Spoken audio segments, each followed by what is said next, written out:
All right. This is fascinating. It is. But the fact remains is that you don't have the money to bring the mortgage up to date, so you're still going to have to sell. I'm sorry, Ray. We got no choice. Ray, people will come, Ray. They'll come to Iowa for reasons they can't even fathom. They'll turn up your driveway, not knowing for sure why they're doing it. They'll arrive at your door as innocent as children, longing for the past. Of course, we won't mind if you look around, you'll say.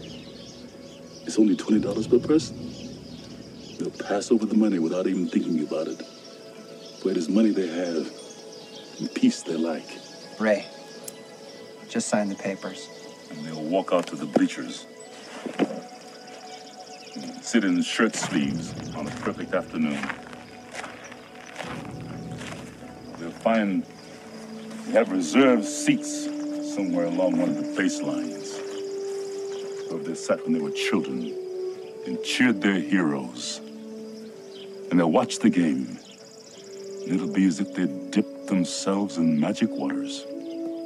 The memories will be so thick, they'll have to brush them away from their faces. Ray, when the bank opens in the morning, they'll foreclose. People will come, Ray.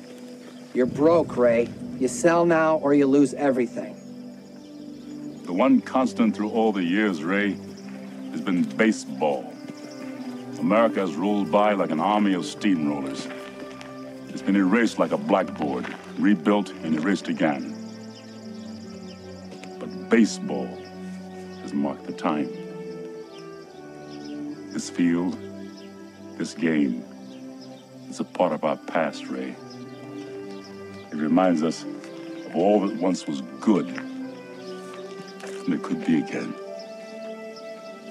Oh, people will come, Ray. People will most definitely come. Ray, you will lose everything.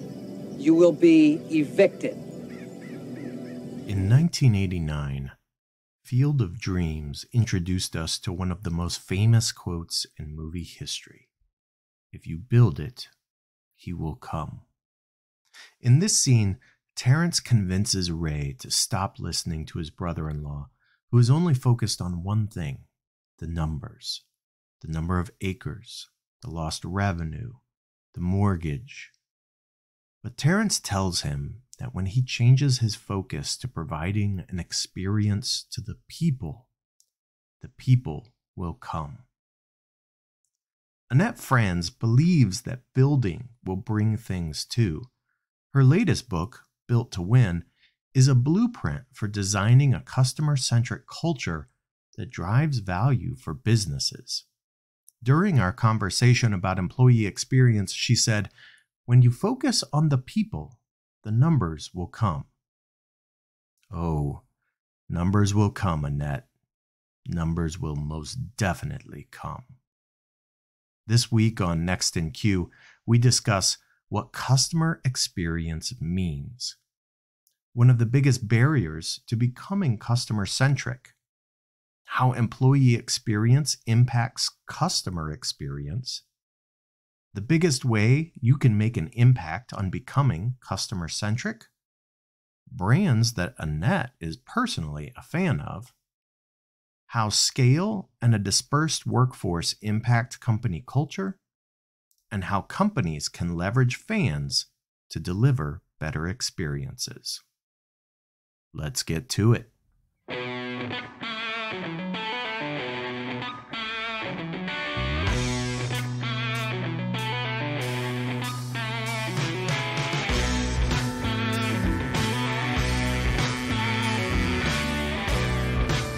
Welcome to Next in Queue, the podcast for contact center and customer experience professionals. Next in Queue is brought to you by Happy 2 Vision. Eliminate blind spots and see right through every conversation with Happy 2 Vision. Learn more at ajppitu.com. Now, here's your host, Rob Dwyer. Hey, thanks everyone for joining another episode of Next in Queue. My name is Rob Dwyer, and today I am honored to be joined by Annette Franz. Annette, how are you? I'm good. I am good. I'm excited that we finally get to do this. So thanks for having me. How are you? I am fantastic. I am Excellent. fantastic, and I'm excited that we're going to talk about customer centricity. But to kick us off, I've got a question for you. Yeah. Oh. What the hell is customer experience? That's a great question. Isn't that one where everybody's like, I don't know. And, I had somebody reach out to me and say, hey, I need some help with customer service. And I was like, let's just have a conversation and see what you're really looking for. And yeah, it was customer experience strategy. So I define customer experience as the sum of all the interactions that a customer has over the life of the relationship with the brand, and probably more importantly, the feelings and the emotions and the perceptions that those interactions elicit, right? And I always like to differentiate what it is from what it isn't, because it is not, customer service, customer success, customer marketing, all of those kinds of things, So customer service is one of those interactions. And I always use this quote from Chris Zane, which I know I've modified it or adapted a little bit, but basically he said, service is what happens when the experience breaks down. So it's customer experience is, we try to be proactive in designing and delivering a great experience. And if we don't, then customer service to the rescue. So Yeah, absolutely. Absolutely. For those that don't know, you've written one of the most lauded customer experience books, I think, to come out over the last couple of years, Built to Win. And for people that are looking for really a framework and some pillars and some, hey, these are reasons that you should focus on this, I highly recommend the book. One of the things that you talked a lot about, and I wanted to ask you about, are just some gaps. Okay. And so tell me about the gaps that you talk about in the book and what's so important about that. Well, there are a lot of gaps, a lot of things that are missing. And I think some of it has to do with the way that people think. First, the way that people think about being customer centric, right? What does it mean? I mean, I think that's a big one right there. I think that people think that customer centric and customer focused are the same thing, and they're not. I feel like customer focus is very much just,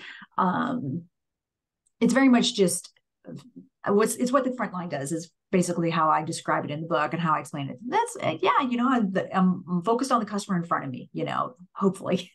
And I feel like it's more transactional, whereas being customer centric is really, it's in the DNA of our organization, right?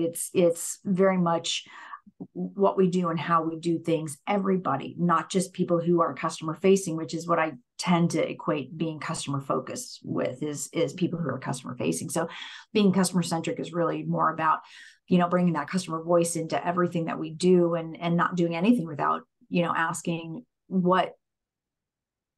how this will impact the customer, what it means for the customer, what problems it'll solve for the customer, those kinds of things. So I think that's a big one. And I think another big one that's sort of related to that, what does it mean to be customer centric, is that people think that you can talk about being a customer centric leader or sending a customer centric message or having a customer centric department. And I think that's erroneous, just because, again, it's customer centricity flows through the DNA of the organization. And so we can't, it's organization wide. It's what we all do. It's how we all do things. And it can't just be one person or one department, because then it's, that's not it. That's customer focus, right? So I think that's one of the biggest things, one of the biggest gaps for me, is really, it's just in that understanding of what it is and what it means, and how do we get there, and how do we talk about it, So, and that's why I wrote the book too. It was really about helping leaders understand what being customer centric means and how we get there, right? And that it's not just this thing that we say that we do, but there's a lot, like you said, the pillars, the framework that go behind, and all these things that have to be in place in order for that to happen. Yeah, absolutely. I feel like, and correct me if I'm wrong, but I feel like change if I know that I need to make my organization more customer centric, that the change process is one of the biggest barriers. Yeah. Yeah. It's changes. What do I say? Nothing changes when nothing changes. Nothing changes if nothing changes. Right. But it's such a mental thing for people. I think for employees, it's, oh gosh, here we go again. Right. Here we go again. It's that change fatigue. And for leaders, it's really understanding what it entails and what their role is to make sure that it's successful. So yeah, it's painful, it's hard, but it's possible. And the timing of the book was really interesting because I wrote it, in 2021. So we're just still on the, in the pandemic. And I think I referred to that a few times in the book as well. And I said, we learned a lot during the pandemic about change, right? If we want to pivot in a couple of weeks to go from making X to making Y, and we got people at home, and 48 hours later, or in the office, and 48 hours, everybody's home, those kinds of things, we can do it. We just, again, it is a mindset. You've got to overcome that mindset, and then the behaviors have to align with that change that you want to make. But that's the hardest part. Is like, it's almost like you have to have that kick in the ass to say, this is why we need to change, and we need to do it now. And I think, with this book, just like with my first book, I wrote a letter at the end, an open letter to CEOs, which is sort of that kick in the ass, like, here's what it is and why you need to do it and why it's important. And I think I closed that letter the same way that I closed it in the first book, which is, if you have any doubts about this, just close your eyes for a minute and imagine your business with no customers, right? And that's what's going to happen if we don't take care of our people and take care of our customers and make sure that they are at the heart of the business. Yeah, absolutely. As I was reading the book, and this has been quite some time ago, I had to kind of thumb through it to refresh my memory, but I actually ran across a quote that I highlighted, and I think I even took a picture of it and posted it on LinkedIn because It sat with me so much. And the quote was, faced with a choice between changing one's mind and proving that there is no need to do so, almost everybody gets busy on the proof. Right? Isn't that the truth? When I saw that, I went, wow. Yeah. Yes. I mean, I felt, number one, I wanted to go, aha. And then a little bit, I felt seen as well, because I think we're all... We are all guilty. Yes. We've all been there. Absolutely. Absolutely. Yeah. So I think it's crazy. Yeah, just being able to come with a mindset that says, I am actually open to having my mind changed, and understanding that may make me uncomfortable as a leader, a decision maker, a stakeholder in the business, makes a really big difference in what we're able to accomplish, because most of us don't want to do that. It takes us out of our comfort zone. Yeah, it does. And I think that's the fear of the unknown, the fear of the unknown, and feeling like, we're fine. We don't have to change, and this is good enough. And it's really interesting. I don't remember if I wrote about it or mentioned it in the book, but I know I wrote an article about it. It was an article that was written back in the 50s or 60s about the most common excuses for not changing, the 50 top excuses. And I read through that and I was like, wow, nothing has changed. These are the same excuses that we're hearing today, right? Right. So yeah, that's again, nothing changes and nothing changes. But yeah, that was pretty funny. But you're right, it's pretty amazing that people get into that mindset that we're good. I don't need to change. Yeah, I think ultimately it's comforting, and to be put to have to change is to enter into uncomfortable territory because it's unfamiliar. And naturally, a lot of people fear that because of the mindset. And when you change that mindset to go, okay, well, there are opportunities in change and we can do better in change. Absolutely. That's where the really good stuff comes out. Yeah. Agreed. So you've worked with some really, really big names, whether you worked with them in the corporate world or consulting, because I think you left the corporate world, 5-6 years ago, give or take? 6 years ago, April of 2017. So yeah. Yeah. I wonder, what do you feel like was the most successful initiative that you worked on? And what was the big key to the success for that? Yeah. There were so many. I mean, I'm in year 31 right now. So, gosh, now you're putting me on the spot. Now I really got to think, but there's always one. I will say that there's always one that pops into my head, just because this is something that I've been advocating for so long. And it's such a great example of this, about the employee experience drives the customer experience, right? It's such I always say, when people ask me about it, I say, when I started at JD Power and Associates back in 92, I was working on the custom research side, not on the syndicated. And I would go out and I'd meet with clients and we'd talk to them about their voice of the customer programs and listening to customers. But I would always say, hey, you know what? You should listen to your employees too. I think this is really important. You should listen to your employees too. And they'd be like, yeah, let's listen to customers now. We'll listen to employees later. And I joke about it now when people ask me and I say, yeah, here we are later and look at the mess we're in. Right. But the funny thing is that particular client, and this was, like I said, I've been doing this for 30 plus years. This was like probably 2005. It was a software company that I was working with. And we were looking at both the employee experience and the customer experience. And we had designed the feedback tools to sort of mirror each other, or make sure that we were able to get from one to the other and show how the employee experience drives the customer experience. And it was such a profound outcome that I couldn't have scripted, because we started seeing some issues with the customers when it came to account management, to customer success, that piece of the relationship, right?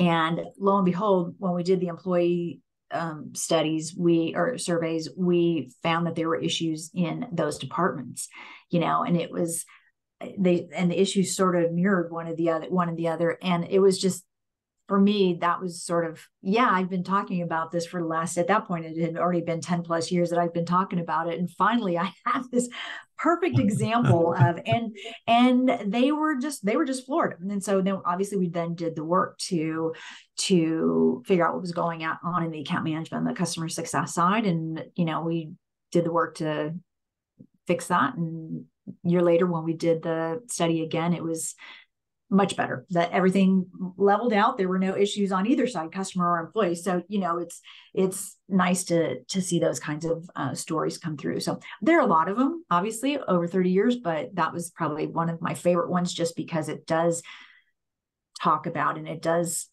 validate the whole employee experience, customer experience connection. So, yeah, I wonder, is the reason that companies struggle to really engage on the employee experience side because it's hard for them to make that connection? Is it that they don't see that connection in concrete terms?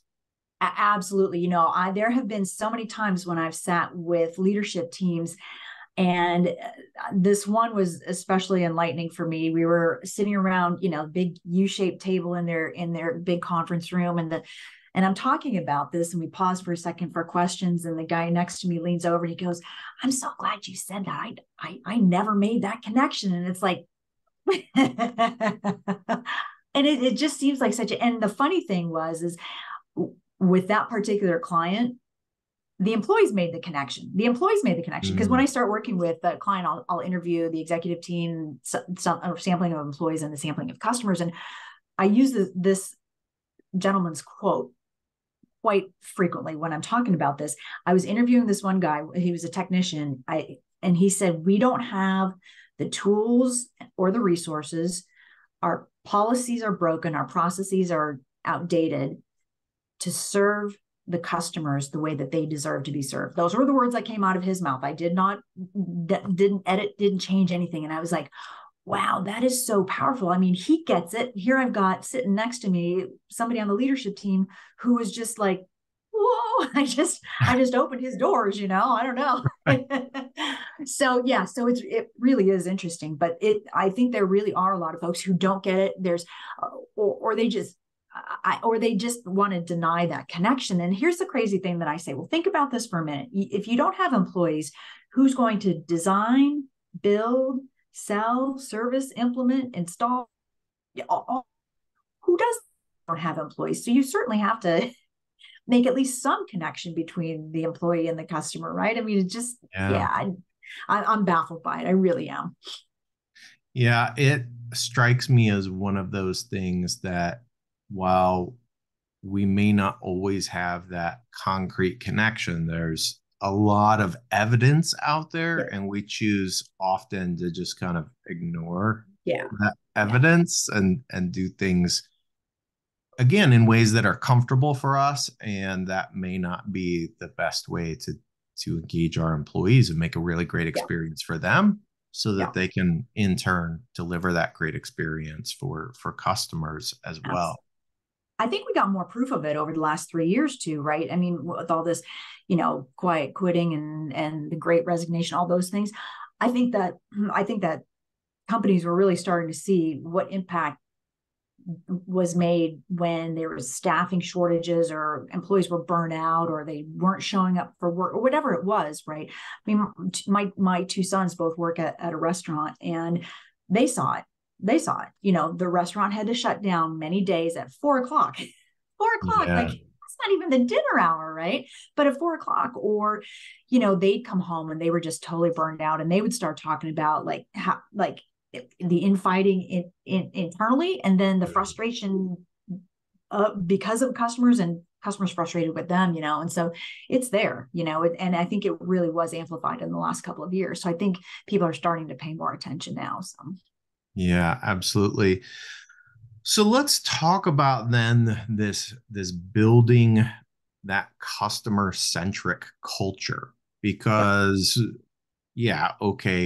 it's important, and we know that it can deliver some results. And if you don't know that it can deliver some results, Annette's book has a lot of striking statistics that will show you that it can deliver some results. But if I am charged with kind of changing a culture that maybe is not customer focused, what are some very easy things that I can do that start moving us in that direction? Yeah. I'm going to say, should I even say this? None of it is easy. I don't know. None of it is easy. That's probably true. Yes. Easy. All right, there we go.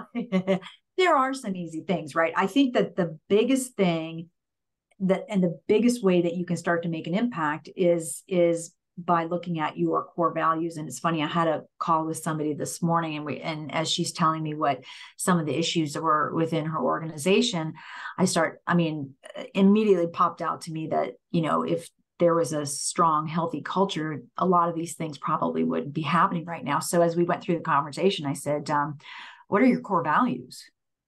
And she goes, that's a really good question. She goes, oh, but I've only been here 2 months. And I was like, even worse, because that's the kind of stuff that you're supposed to be learning in, onboarding and orientation and all that stuff. Right. So I really do think that that's where it begins. And there are tons of examples where, just having the right core values in place will change the mindset and the behavior within the organization for sure. So that's absolutely where I would start is, and I do think that's it is in some regards. Some will probably debate me on that, but to make sure that you have the right core values to design the kind of culture that you want, I think you're gonna get a lot of mileage out of that. Yeah, and there was a quote in your book that struck me, and it was from Roy Disney, right? Who was talking about if you understand what your values are, making decisions becomes easy after that. I'm paraphrasing the quote, but exactly. I think a lot of companies get in the business of product development before they get around to understanding what those values are. And that's certainly a big step to skip. And if you've skipped that step, probably a good idea to go back and understand that, so that as you mature, as you grow, that you do know what those values are and you can make decisions based off of that. Absolutely. I've worked with and I've worked for a lot of startups, and that's if those core values aren't in place, that's what we go back to, because the startups are oftentimes very focused on, here's our product, here's what we're doing. And my favorite part is when people ask me to take a look at their products, their platforms, whatever it is. And my first question then is, well, what problem are you solving for customers? And they're like, I don't know. I never thought to ask that. Never thought to think about that. It's like, okay, so it's time to kind of step back and just go back to the basics. And those kinds of things, like the core values and asking yourself those kinds of questions, I really do think are some of the basics of starting a business and getting the business off on the right foot. Mm-hmm. Yeah, absolutely. What problems are we solving, right? What's the mission, and how do we go about that in addition to those core values? Absolutely. I know that as I was reading this book, there were a few things that jumped out at me about brands that I instantly went, these are my brands. They're longtime listeners of this show will know that I'm a fan of some certain brands, and they came up in the book. But really, I'd like to ask you about, what brands are you a fan of, and why? What is it that they do really well? Yeah. I'm going to pick one from the book because I think it's a fun one. Actually, two. And they're brands like stories from 100 years ago, right? The Guinness story was really an interesting one for me. And then the Heinz ketchup story was really an interesting one for me as well. And that was a great example of, when we put the product before people, right? And we think about, but if you switch that and we put the people before the project, and we think about what problems we're trying to solve, we'll come up with a better product. So those are two fun stories from the book. I think for me, I look at brands like Delta Airlines. Ed Bastian is a great CEO who has really, really, really done a great job of taking care of the employees, taking care of the customer. And I think was it yesterday or maybe over the weekend, he was just named CEO of the year by Chief Executive Group. And so, and that was by his peers. He was elected that by his peers, so I think that's a very cool thing. I've witnessed the change in the experience with Delta Airlines. I've been flying Delta for a long time. And, when you could tangibly feel the experience change as it was happening, so that's probably one of my favorites. There was another one that I was just going to throw out there, and I got so enamored with that one, I forgot who it was now. I like some of the, the classics, Zappos, for obvious reasons. I do like Starbucks. I know there's some, that's a dicey one there for some folks, but I like when, when Howard Schultz came back last year, to run the business, he still had the employees and the customers in mind. He did an employee tour, talking to employees, listening to them, hearing from them what the issues were, and wanting to make things right. And I think one of the things that he also did that's really important is he was like, this isn't just about me. Building this brand and how we treat our employees and how we treat our customers isn't just about me. I can't be the only one who's running this ship and making sure that this is all happening the way it should. So a big part of his work was to make sure that his leaders across the globe all walk the same walk and talk the same talk as he did, right? And I think that's such a really, that's like the second principle in the book, is that leadership alignment and commitment and alignment, right? So I think he's got that right. And you feel that for the most part, from one store to the next, and from one state to the next or one country to the next. So I think that's a really important thing. Who else? And the other brand that I was just thinking of did not pop back into my head. So there was the third one that I was, who was the other one? All right. Maybe it'll come back to me and I'll stop you on the next question and go, oh, I thought of it. Okay. Do that. Feel free to interrupt. Yes. So here's I just did think of it. This is very relevant because sorry.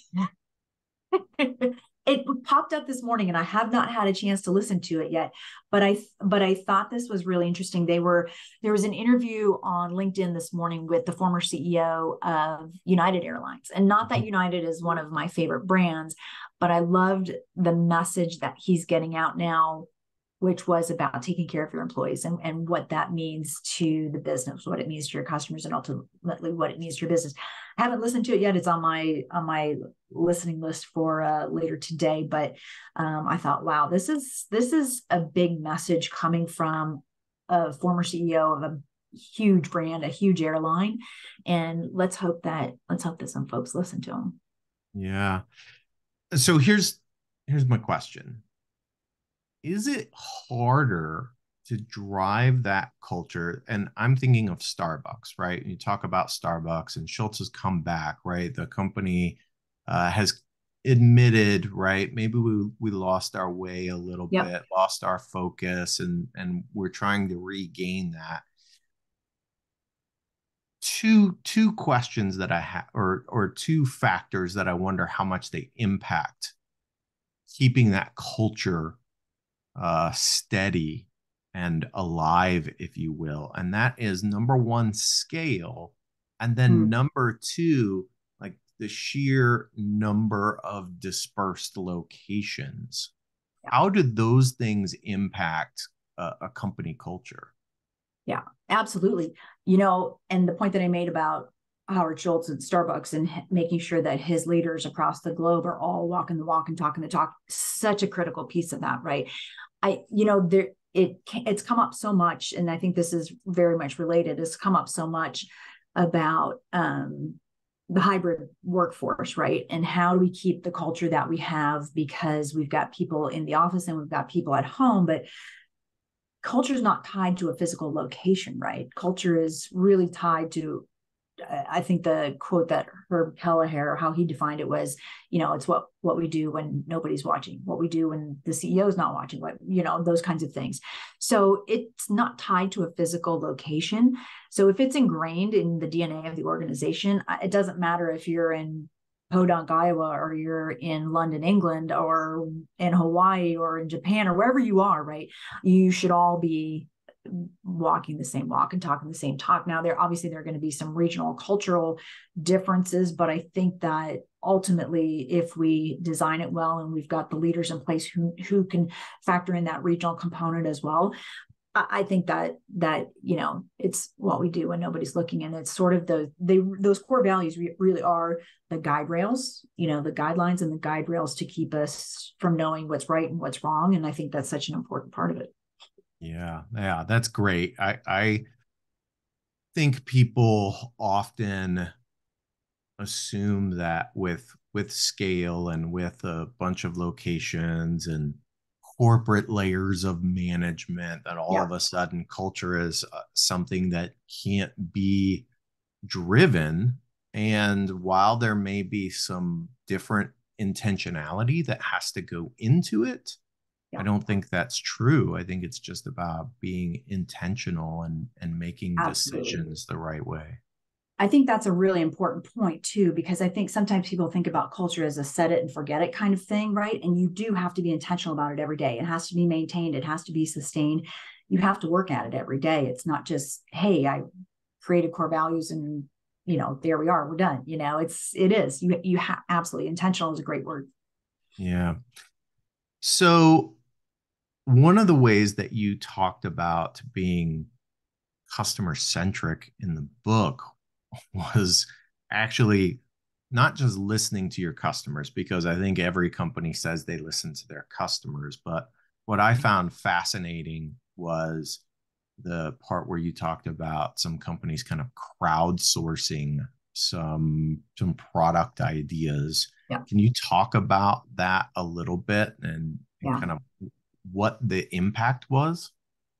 I think the one that comes to mind is the monopoly game piece, right? And there are a lot of other examples. There are a lot of companies who do that, but it really is all about what's the Seth Godin quote is find products for your customers, not customers for your products, right? It really is about, hey, well, let's design the experience that our customers want, the ones that they expect, right? And the only way that we can do that is by talking to them. And crowdsourcing is just such a unique and fun way to do that. Everybody thinks it's got to be a survey or a focus group or, but there are other ways to go about doing that as well. And I think it was Frito-Lay's. I'm trying to remember what the brands were that I wrote about in the book, but the game piece, keep Frito-Lay flavor of the chips, so they crowdsource that. And there are other examples too, but it's when you're customer centric, what you do is I define it as no discussions, no decisions, no designs without bringing in that customer voice. And again, crowdsourcing is another way to bring in that customer voice. And it's funny because I had a conversation with somebody the other day, and she was asking about they were coming up with a new product line. And she said, should we do this or should we do that? And I said, well, are you talking to customers? And she said, no. I said, well, how will you know we're ultimately what we need to do is solve problems for our customers and to help them do whatever jobs they're trying to do. So without asking them or without talking to them, without bringing that voice in. And a lot of people think that if we do that, we just are also just kind of stifling and giving either stifling innovation or giving customers what they want, and they don't really know what they want. But I don't think that's the case anymore. And I don't think it stifles innovation. I actually think it opens the doors, right? I did a future state ideation brainstorming workshop with a client a couple of weeks ago, and the things that they came up with were just and we tell them, don't just focus on what you think the company can do, right? Just, I always say rainbows, unicorns, butterflies, whatever it is, right? Like let your mind run free, and they did. And there are so many things that, the company can do today, but there were things that came up that they never even thought of. They wouldn't have thought of. They don't have anybody in the room who even came up with those ideas, right? And so I don't think when we listen to customers that stifles us in any way. I think it's absolutely a must have or a must do. And however we do it, I think that's really powerful. So I think it's really the way that we design the experience that our customers expect. So. Yeah, absolutely. One of the things that struck me as I was thinking about that process, and it's a brand you mentioned in the book, but in a little bit different way. But obviously I'm a big fan of Lego. My room here is full of Lego. Really? But Lego has what they call Lego ideas. And, people who just are at home designers, not professionals, they can submit their ideas for new sets. And then it is essentially crowdsourced because there are votes then. And if you get a certain threshold of people saying, yes, I would like this as a set, then it enters consideration. And they've had some really amazingly successful sets that sell, and they know it's going to sell because they've already listened to the customer. So the customer said, I think this is a great idea. And then the rest of their customers all chimed in to say, or yes, absolutely, make this, pretty please. Yes. And then when they make it, right, the sets take off. And that is for a company that's putting out those kinds of products, to be able to almost just throw out that balloon and just say, hey, you guys like this? Are you going to buy this? That saves you the whole, disaster scenario where you go, oh, we think this will be great. And we're going to spend all this time designing and doing the packaging and getting all the pieces and then putting it out there in retail, and no one buys it. Yeah. Yep.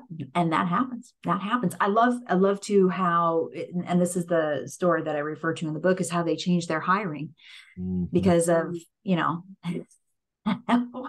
what were we thinking? Why weren't we hiring people who already, build and yeah, exactly.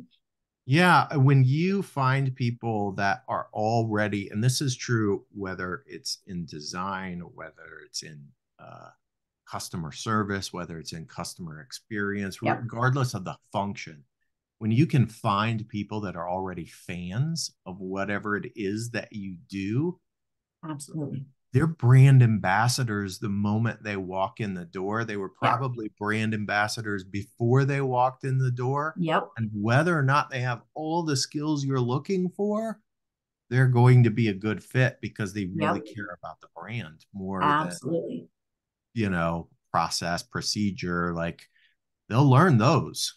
But if they're fans, that's a great way to start. Absolutely. Absolutely. Annette, we've talked about a lot of things as it comes to building a customer-centric organization and some tips, but I wonder, is there something that we haven't hit on that you're like, oh, this is the nugget that I just wish everyone would take this away if they didn't get anything else out of this? We hit on some really good things. I think we touched on even a lot of the principles that are in the book too. And I think probably we talked about, people before products and things like that. We didn't talk about people before metrics or people before profits. And I think the big thing there, and I think this is a key thing for people to remember, is that when we focus on the people, the numbers will come, right? There are too many times when we think about just moving that needle, whatever needle we're trying to move, we're so focused on the metrics and so focused on those numbers that we forget about the people, and I think that's what this is all about. I mean, we could call it doesn't have to be customer centric. We could have called it people centric. I could have written the book and said, this is about being people centric because of the employee and the customer connection. But I think if we just remember that at the heart of a business is people, whether it's the employees or the customers, and even the vendors and partners and licensees and franchisees and all of the other folks. If we just focus on the people and take care of the people, the numbers will come. And I think that's such an important part of this. Yeah, I love that. And all right, focusing on the needle sometimes can incent the wrong behaviors. Yeah, absolutely. Absolutely. Yeah. Annette, it has been such a joy to have you on the show. It's long overdue. Thank you for coming on and sharing some of your insights. I really, really appreciate it. Thank you so much for having me. I'm so glad, even though it's taken us a while, I'm so glad we're finally here. So thank you for that. Yeah, you bet. Next in Queue is brought to you by Happy To and is produced by me, Rob Dwyer. If you enjoy this podcast, please, by all means, subscribe and or rate this podcast in iTunes or your favorite podcast app. But more importantly, please tell just one person about this podcast. Word of mouth is the best way for people to discover new content. As always, thanks for listening.